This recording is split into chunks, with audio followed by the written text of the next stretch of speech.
إذاعة دولة الكويت تقدم مرايا رمضانية. بالمرايا نرصد ما يهم المسلم على مدار الشهر الكريم من مواضيع متنوعة نقدمها لكم مع نخبة الخبراء والمختصين. مرايا رمضانية، إعداد معالي الحداري، تقديم وفاء السيد وأحمد العلوش. مرايا رمضانية للمخرج عبد الله حجي.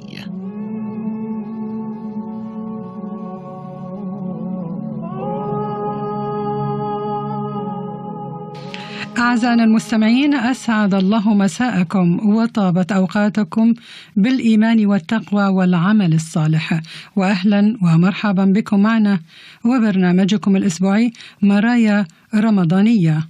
في البداية ندعو المولى عز وجل أن يتقبل صيامنا وقيامنا في هذا الشهر الفضيل. وكما تعلمون بعد أيام قليلة نستقبل بعون الله عيد الفطر المبارك، وكلنا يعلم أن موائد رمضان كانت عامرة بالأطباق الدسمة مما أضاف على أوزاننا الكثير. لهذا نحن بحاجة لبرنامج حمية خاصة لاستعادة الوزن أو عمل نظام غذائي. قد ورد في القرآن الكريم عدة أطعمة مباركة توصلت الأبحاث والدراسات إلى أنها تحمل أسرار وفوائد عظيمة لصحة الإنسان الجسدية والنفسية بآن واحد.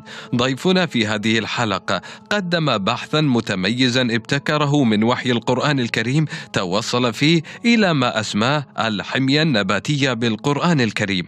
نرحب باسمكم أعزائنا المستمعين بالزميل وخبير التغذية الأستاذ مشعل أحمد عبد الصمد.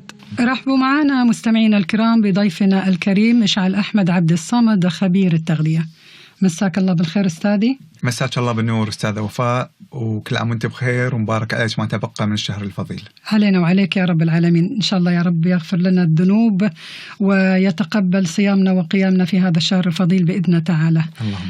أستاذي بما أنك خبير التغذية ودي أسأل، يعني إحنا قلنا حضرتك مبتكر الحمية النباتية بالقرآن الكريم. نعم. بداية يا ريت تشرح للمستمعين الكرام شنو معنى الحمية النباتية بالقرآن الكريم؟ الحمية النباتية بالقرآن الكريم هذه دراسة أنا قدمتها من 13 سنة تقريبا إلى أحد المواقع السعودية في الإنترنت. تذكرين أستاذ وفاء في ذاك الوقت ما كان في يمكن وسائل التواصل الاجتماعي اللي ممكن أن تصل بالقدر المطلوب. صحيح. فقدمتها لهذا الموقع وحفظوها لي باسمي آنذاك. فكرتها فكرة الحمية الغذائية القرآنية تكمن في شيء بسيط جدا. يعني أذكر أنا وقتها في رمضان من العام الهجري 1425، أي من قبل مثل ما قلنا 13 سنة. نعم. وكنت في رمضان أقرأ وأتدبر في القرآن الكريم. نعم. خطر في بالي سؤال معين، قلت سبحان الله، يعني لماذا خص الله سبحانه وتعالى أطعمة قرآنية أو ذكر أطعمة معينة دونا عن سواها؟ نعم. أكيد لابد أن هناك سر معين أو حكمة إلهية معينة أكيد تكمن في هذه الأطعمة. نعم. فاستهوتني الفكرة أني قلت لازم أبحث وأشوف فيها شنو الموضوع. يعني عفوا حضرتك بدأت تفكر في الموضوع وتتدبر من 13 سنة؟ أكثر حقيقة، أكثر من قبلها أيضا بسنة كانت بدايتي. والله بصراحة أتمنى أن كل الأطفال اللي يقرؤون القرآن حاليا وحفظة القرآن يتدبرون مثل هذه الأمور، لأن إحنا نقرأ كثيرا، ويمكن يعني التين والزيتون وطور سنين مرت علينا وقريناها حتى وإحنا صغار. أكيد. لكن ما ربطنا أهمية التين بالزيتون، ولكن حضرتك ما شاء الله عليك. هذه هي. وعلى طاري التين والزيتون، يمكن نعم. تذكرين أستاذة وفاء قبل سنوات يعني ليست طويلة. نعم. قصة في علماء يابانيين. نعم. أثبتوا موضوع التين والزيتون، وكانوا يسوون أبحاثهم عن التين والزيتون. صحيح. وعندما أدركوا فيما بعد بأن هذا الشيء ورد في القرآن الكريم يعني رئيس الفريق العلمي أشهر إسلام صحيح. وما إلى صحيح. ذلك. فسبحان الله يعني صحيح. الإعجاز الإلهي كان موجود من قبل أكثر من 1400 سنة. صحيح. والآن بدت تظهر أمور تثبت حاليا وهي موجودة من 1400 سنة وأكثر. نعم. طيب خلينا نتكلم عن الحمية النباتية بالقرآن بشيء من التفصيل. مثل ما ذكرت لك، فكرتها كانت أن السؤال اللي طرف في بالي، لماذا خص الله سبحانه وتعالى أطعمة دونا عن سواها في القرآن الكريم؟ نعم. يعني وموجودة في نصوص قرآنية صريحة وفي آيات معينة. صحيح. وذكرت بالاسم. يعني مثلا الطماطم غير موجودة. صحيح. البطاطا غير موجودة. في أمور نعم. مثلا غير موجودة، لكن هناك أسماء معينة لأطعمة معينة وردت في القرآن الكريم. هذه الفكرة جاءتني خاصة أن احنا دائما نتبارك ونتيمن بالأسماء البشر حتى اللي وردت في القرآن الكريم. يعني إذا عندنا مولود جديد نقول خلينا نسميها الاسم هذا لأنه مذكور في القرآن الكريم. نعم. فكانت هذه الفكرة كذي، يعني فكرة بسيطة هي. نعم.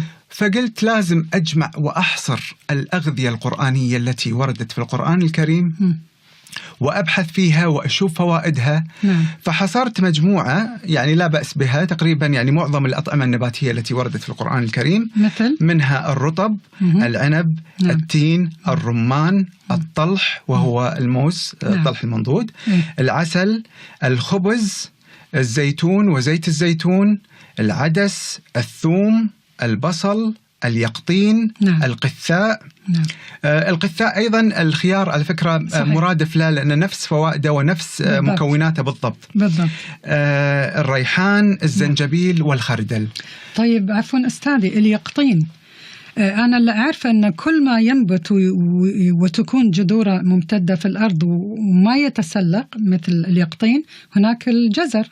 صحيح. هل تعتقد أن اليقطين أو الجزر يعادل أيضا اليقطين؟ يعني مثلا في الفصيلة القرعية اللي منها القرع اليقطين وفي الكوسة وفي أكثر من نبات حولي يشبه اليقطين. نعم. يمتاز بنفس الصفات. لكن مثل ما قلنا أن احنا نبي الشيء اللي مذكور حرفيا في القرآن الكريم. يعني لا لو احنا بحثنا عن مكونات الاثنين من ناحية المعادن بالضبط. اللي هي مثلا الفيتامينات الموجودة في مثلا اليقطين. صحيح. هل تتشابه مع الجزر؟ هل تتشابه في مثلا طبعا الطماط شوية بعيد عن الموضوع. أكيد. وإن كان هو أيضا ما يتسلق يزحف. صحيح. فأنا كنت أبي أسأل يعني هل كل النباتات اللي تزحف قريبة من اليقطين بالفائدة؟ حقيقة عندما بحثت وعندما درست اليقطين لقيت أنه أقوى وأفيد من الخضروات الأخرى.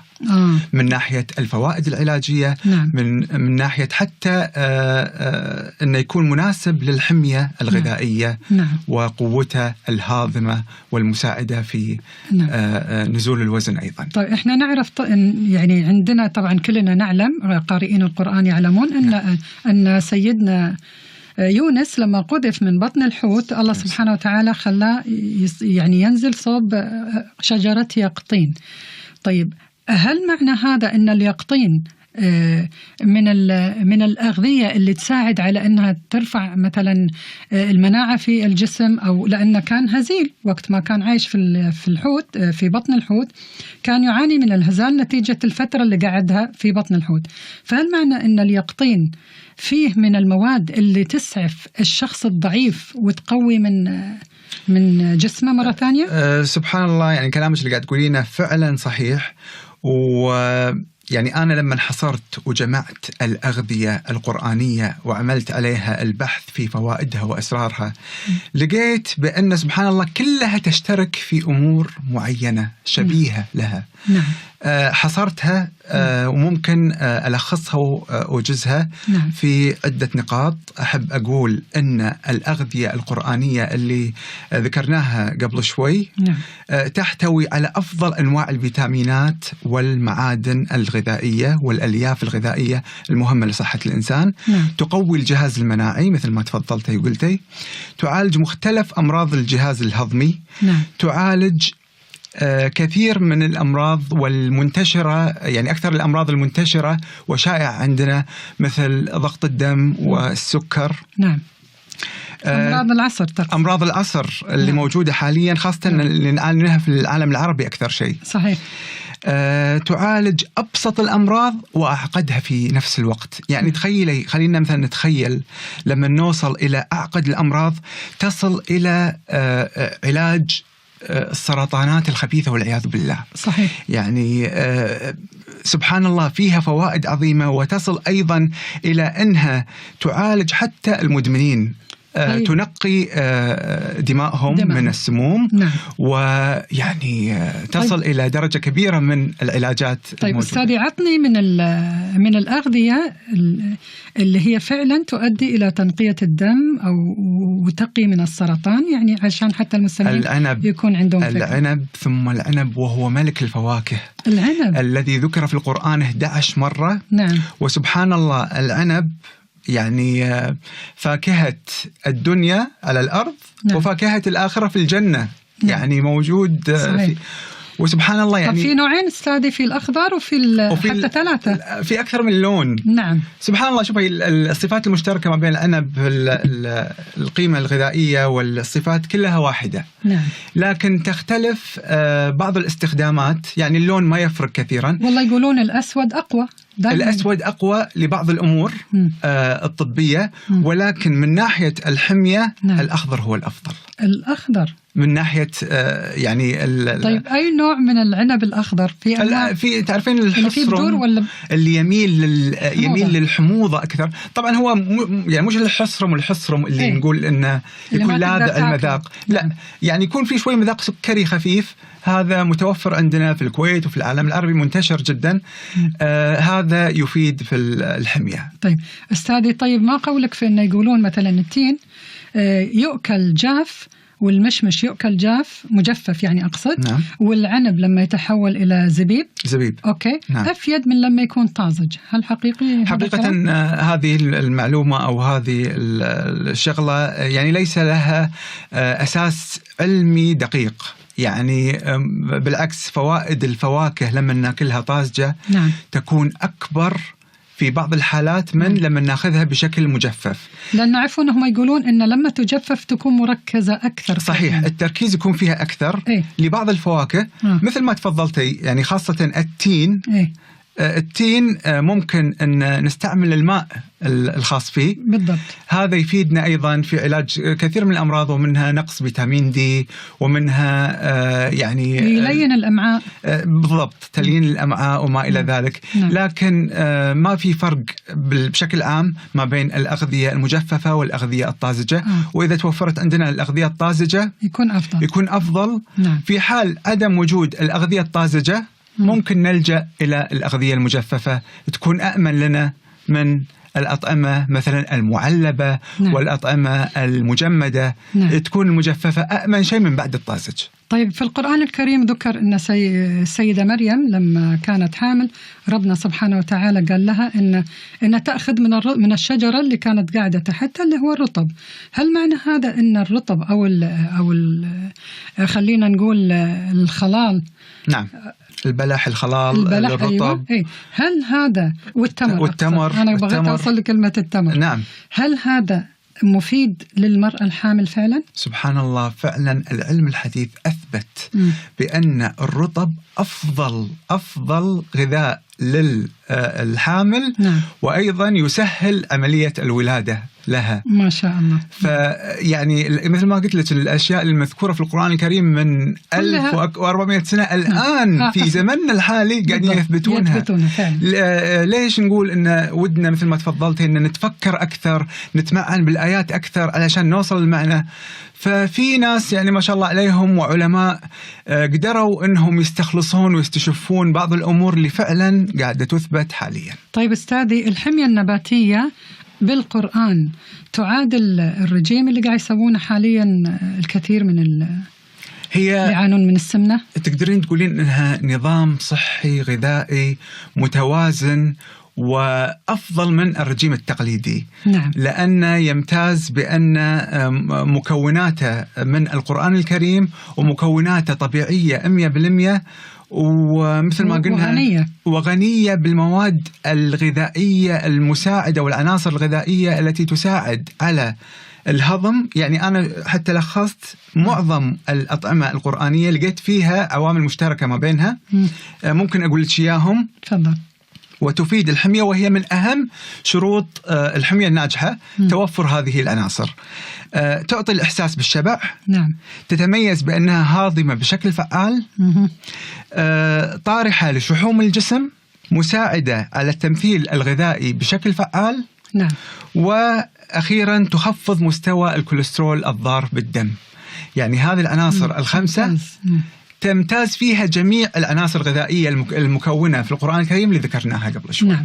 طيب أستاذي، على افتراض أنا الحين ناوية أتبع حمية نباتية موجودة في القرآن الكريم. نعم. تنصحني بالضبط شنو أسوي يعني علشان أمشي يعني الحين كل مستمع يرغب في إنه يكون مثلا جسمه أحسن، مثلا هو وزنه شوية زايد يبي ينزل وزنه. نعم. شنو المفروض يتبعه علشان تكون الحمية بالنسبة له صحيحة وسليمة يعني، وفي نفس الوقت ما يعاني؟ أنت تقول لي أن معظمها تؤدي إلى الشبع. نعم. الإحساس والشعور بالشبع. نعم. طيب بس أعطيني على سبيل المثال شلون أنا أقدر أتبع هذه الحمية؟ خليني أعطيك الجدول الخاص بالحمية النباتية القرآنية اللي أنا وضعته وحطيته في ترتيب معين وفي نسق معين. هذا الترتيب وهذا النسق يكون متدرج بشكل جميل ويؤثر في عملية إنزال الوزن والتمثيل الغذائي بشكل فعال أكثر. نعم. خاصة أن أنا في شغلة يمكن ما ذكرتها في البداية، أن أنا أعتمد على ما يعرف بدراسة فصل المغذيات. شو المقصود بفصل المغذيات؟ فصل المغذيات هذه دراسة علمية قديمة. نعم. عمرها أكثر من 35 سنة الآن. نعم. هذه الدراسة كانت منسية، لم تسلط عليها الأضواء بشكل فعال من قبل. بصراحة أنا يعني حبيت أني أوصلها للعالم العربي وللوطن العربي بشكل، لأن حسيت أنها فعلا مفيدة. وحاولت بقدر الإمكان من خلال وسائل التواصل الاجتماعي أني أنشرها، وفعلا نشرتها وفي ناس استفادت منها وطبقتها. خليني أقول لك فكرتها. نعم. أنا في البداية اللي خلاني أبحث وفي الأغذية وما إلى ذلك كان يطرأ على بالي سؤال. نعم. سؤال جدا مهم، وهو ما هو سبب السمنة الأساسي؟ يعني كان دائما هالسؤال هذا يتردد على ذهني. نعم.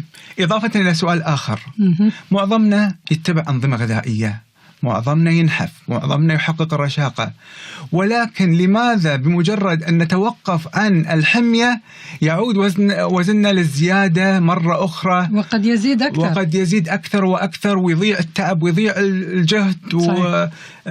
وفي المثل العربي الشهير اللي ورد في السيرة الهلالية، كأنك يا أبو زيد ما غزيت. يعني فعلا إن ليش؟ نعم. لأن كنت يعني فعلا أشوف أن الكل ممكن يضعف ويرد يسمن مرة ثانية، يرد يضعف ويسمن إلى جانب أنه يعاني ويتعذب ويحس بالجوع ويحس بأنه يعني يمكن من الأسباب الرئيسية في الموضوع أنه هو من كثر ما هو مسك نفسه عن الأطعمة، بمجرد ما يبتدي يرجع من جديد يرجع بشراهة، مشتاق للأكل مرة ثانية يتراوالي يعني. صحيح، بس لا، هو السبب يعني علميا ومن خلال دراستي وما إلى ذلك يكمن في أن الحمية اللي يتبعها تحرمه من عناصر غذائية معينة، خاصة السكريات والنشويات. بمجرد أنه يعود ويدخلها لبرنامجه الغذائي صحيح.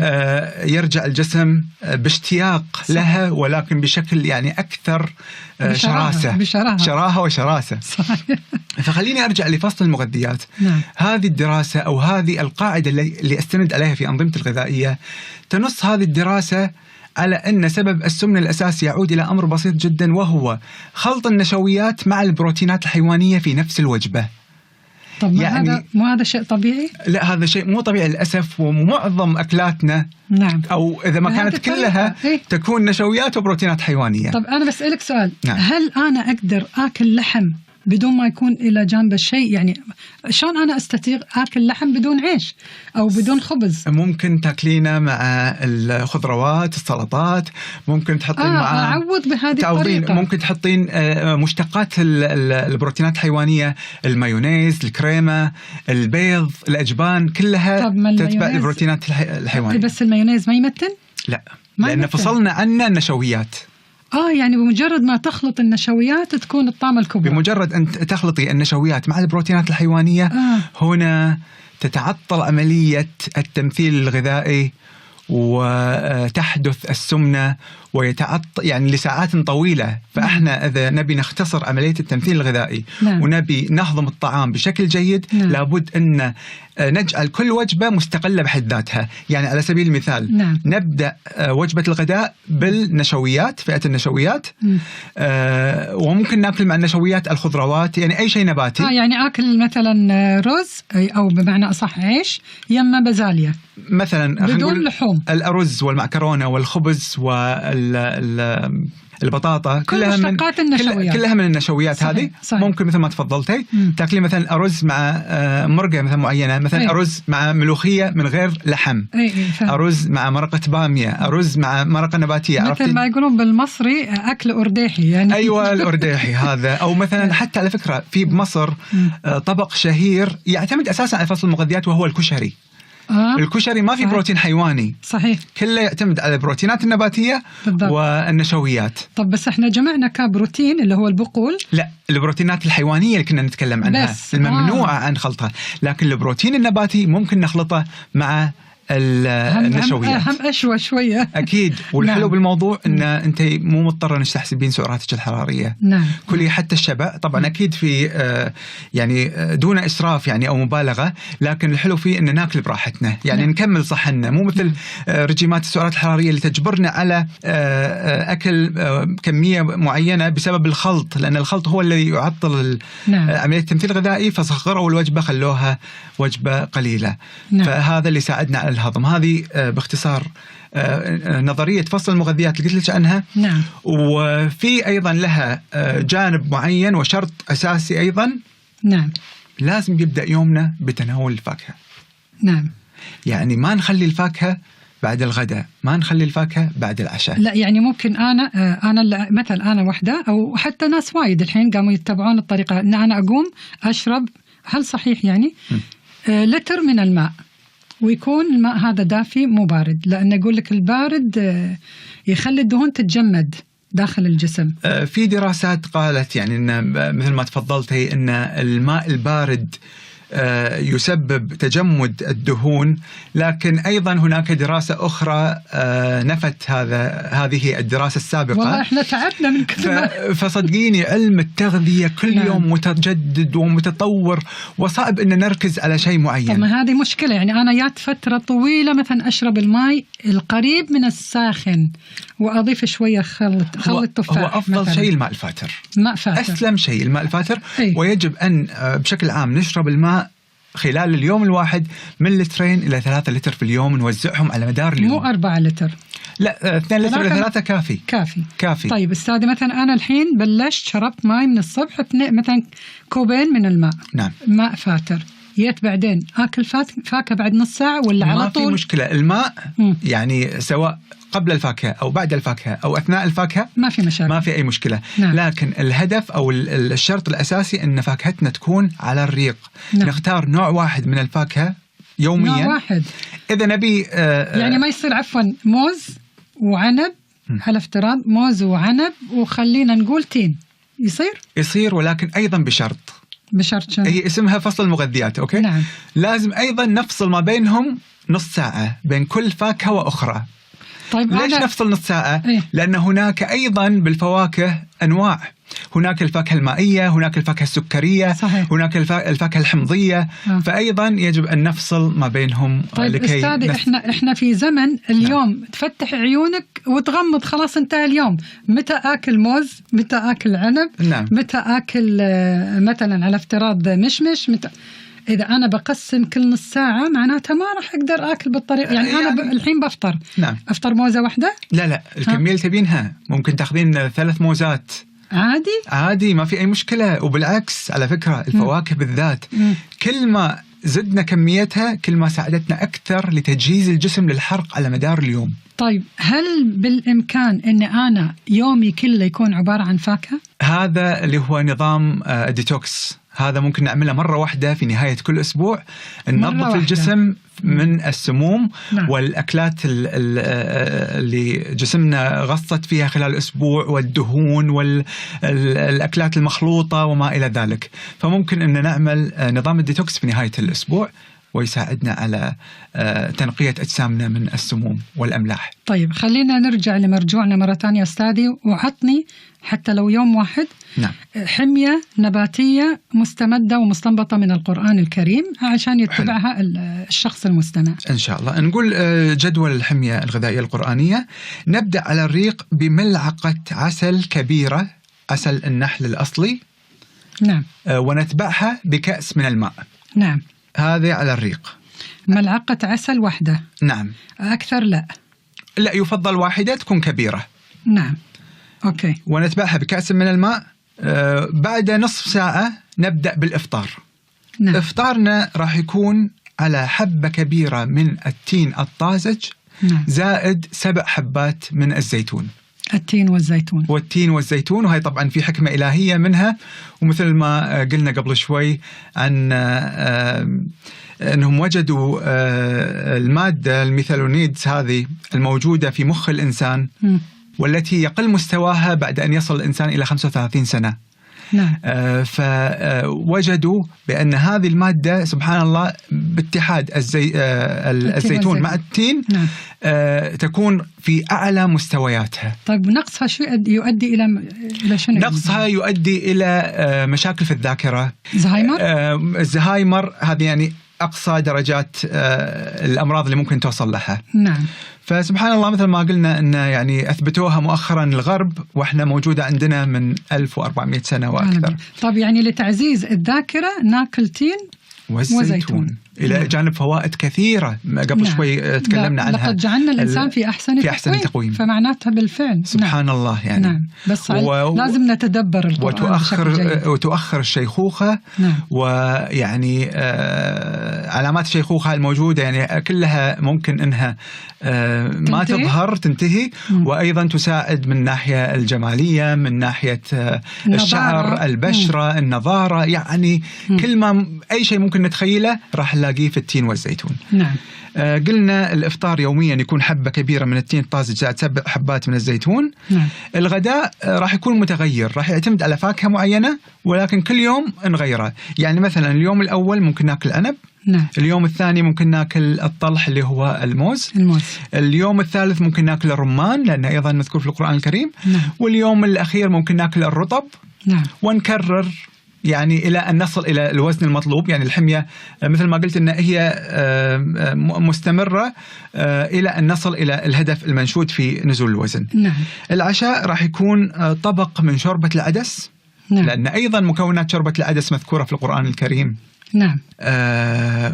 وزائد رغيف من الخبز الكامل. نعم. ما نستخدم الخبز الأبيض العادي، الخبز اللي يكون كامل في القمح اللي يعني يكون اللي فيه القشرة بالضبط. القشرة التي لم تنزع من الخبز. نعم.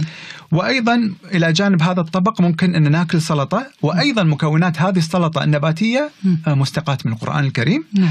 يعني مثلا نقول القثاء أو الخيار مع البصل والقرع والزيتون والريحان. نعم. وممكن كتتبيلة أيضا نسوي تتبيلة أو صلصة من المكونات التي وردت في القرآن الكريم، تكون من مسحوق الخردل وأيضا الزنجبيل والثوم، وممكن أيضا نستخدم الملح البحري وزيت الزيتون بالضبط. طيب. في هذه الصلصة اللي ممكن نستخدمها للسلطة. وممكن هم نضيف ثوم. والثوم أيضا ما أدري ذكرت قبل شوي ولا لا، يمكن نسيت الثوم. الثوم أيضا طبعا نعم. من أهم مكوناتها. نعم. أستاذي طبعا الحديث معك شيق جدا، وبصراحة يعني أنا استمتعت واستفدت وايد، وأتمنى طبعا مستمعينا الكرام يكونوا تابعوا معنا الحلقة واستفادوا، لأن إحنا فعلا نقرأ القرآن بلا تدبر مطلوب. يعني الموجود في القرآن لو إحنا تمعنا فيه بشكل جيد رح نوصل لصحة أفضل وأحسن مليون مرة من الرجيمات القاسية. بالضبط صحيح. أشكرك الشكر الجزيل، وأتمنى بإذن الله أن احنا نلتقيك مرة تانية، لأن الحديث معك أعتقد لا ينتهي، والموضوع بالنسبة لناس كثيرين أعتبره شيء جديد. يا ريت توعدنا بإذن الله تعالى في حلقات قادمة، طبعا عقب دورة رمضان بإذن الله. بإذن الله تعالى أكيد أوعدكم، لنستفيد أكثر. وشرفت باللقاء معاكم، وكل عام وأنتم بألف خير، وشكرا لطاقم عمل البرنامج كله، وإن شاء الله لنا لقاءات مستقبلية بإذن الله. يعطيك ألف عافية. الله يعافيك. مستمعينا الكرام، إلى هنا نكون قد وصلنا وإياكم إلى نهاية المشوار. نتمنى أن نلتقيكم في دورات قادمة بإذن الله تعالى، وإلى أن نلقاكم نترككم في حفظ الله ورعايته. قدمنا لكم عبر أثير إذاعة دولة الكويت برنامج مرايا رمضانية، مع تحيات معالي الحداري، وفاء السيد، أحمد العلوش. مرايا رمضانية للمخرج عبد الله حجي.